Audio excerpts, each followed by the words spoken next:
पुनर्वसनासाठी माळींपासून जवळच असलेल्या आंबडे गावातील ही जागा प्रशासनाकडून नक्की करण्यात आली आहे। परंतु ही जागा देखील धोकादायक असल्याचं गावकऱ्यांचं म्हणणं आहे।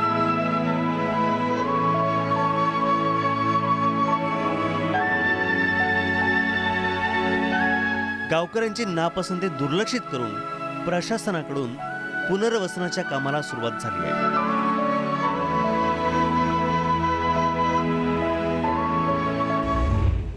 माळींच्या घटनेमध्ये जी काही कुटुंब दुर्घटनाग्रस्त झाली त्यांना तात्पुरता निवारा म्हणून माळीण फाट्यावरती तात्पुरत्या प्रकारचे शेड जे आहेत ते करून दिलेले आपल्याला पाहायला मिळत आहेत।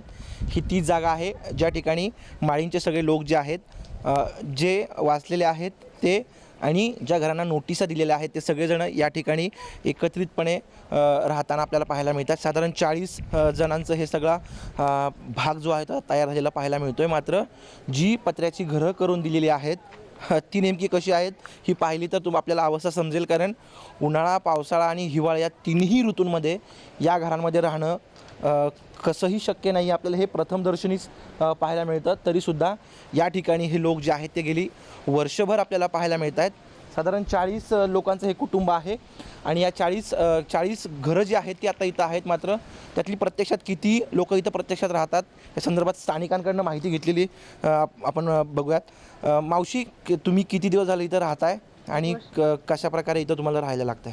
1 वर्ष झालं आम्ही इथं राहतोय। 1 वर्ष झाले आमच्या माळीण दुर्घटनेमध्ये। तर पावसाळा, हिवाळा पण आम्ही असंच काढला, उन्हाळा पण काढला। उन्हाळ्यामध्ये खूप गरम व्हायचं तरी पण तसंच राहायचो आम्ही। हिवाळ्यामध्ये थंडी लागायची, शेड पण एकदम छोटे छोटे। आता पावसाळ्यामध्ये आम्हाला फाटी भरायला लागतात, गवऱ्या भरायला लागतात। तर एकदम छोटी छोटी सोय शेड आहेत म्हणून आम्ही पुढं असे हे ओढलेले आहेत, छप्पर ओढलेले आहेत, त्याच्यामध्ये फाटी गवऱ्या चुली पेटवतोय। पण ज्यावेळेस घटना घडली होती त्यावेळेस तुम्हाला काय सांगितलं होतं, कधीपर्यंत घरं तुम्हाला बांधून देऊ म्हणून? हां, म्हटलं होते वर्षाच्या आत तुम्हाला घर बांधून देऊ। आता वर्ष झाले की आता अशी अवस्था आहे? हां, तरी पण अजून घर नाहीत। आता अजून पुढच्या पावसाळ्यापर्यंत म्हणतात की पुढच्या पावसाळ्यापर्यंत आम्ही तुम्हाला घर बांधून देऊ। पण कुठे देऊ म्हटले? आंबडे गावाचे इथे। तुम्हाला मान्य आहे ते आंबडेगाव? नाही, आम्हाला मान्य नाही ते गाव। पण जबरदस्तीने तिथं हे केले की तिथंच घ्या म्हणून। का बरं तुम्हाला मान्य नाही? कारण तिथं पण डोंगर आहे वरती, तिथं पण जमीन आता माळीण गावासारखं तिथं पण डोंगर आहे। हां, डोंगर खाली जमीन।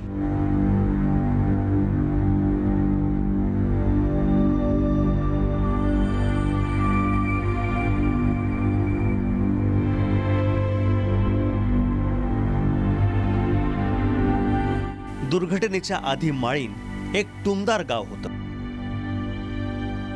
गावातील बहुतेक घरं सिमेंट कॉन्क्रीटची होती, कित्येक तर बहुमजली होती। पण गेलं संपूर्ण वर्ष या लोकांना या पत्र्याच्या शेडमध्येच काढावं लागलंय। हो, खूप फरक आहे ना। आमचं घर मोठं होतं, छोटे छोटे पत्र्याचे शेड बांधून दिले आहेत। त्यात काय जागा पुरत नाही आम्हाला। चुली वगैरे बाहेर करायला लागतात, स्वयंपाक बाहेर बनवायला लागतो। त्याच्यामुळे लवकर आम्हाला पुनर्वसन घर बांधून द्यावा ना। हो, बघितलं। पसंत आहे का? ती जागा पसंत आहे, ते पण डोंगराखालीच आहे ना। वरतून तिथं पण डोंगरच आहे। तिथं पण अशी भीती निर्माण होते की परत पावसाळ्यामध्ये काय होईल किंवा काय असं। हे 40 कुटुंब राहतात इथं। पुढच्या पावसाळ्यापर्यंत सांगितलेलं आहे, मग आता काय माहित कधी होतं।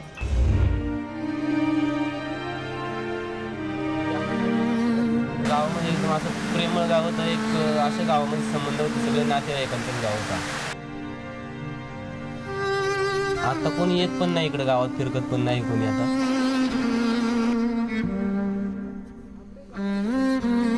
आमचं घर मोठं होतं, छोटे छोटे पत्र्याचे शेड बांधले।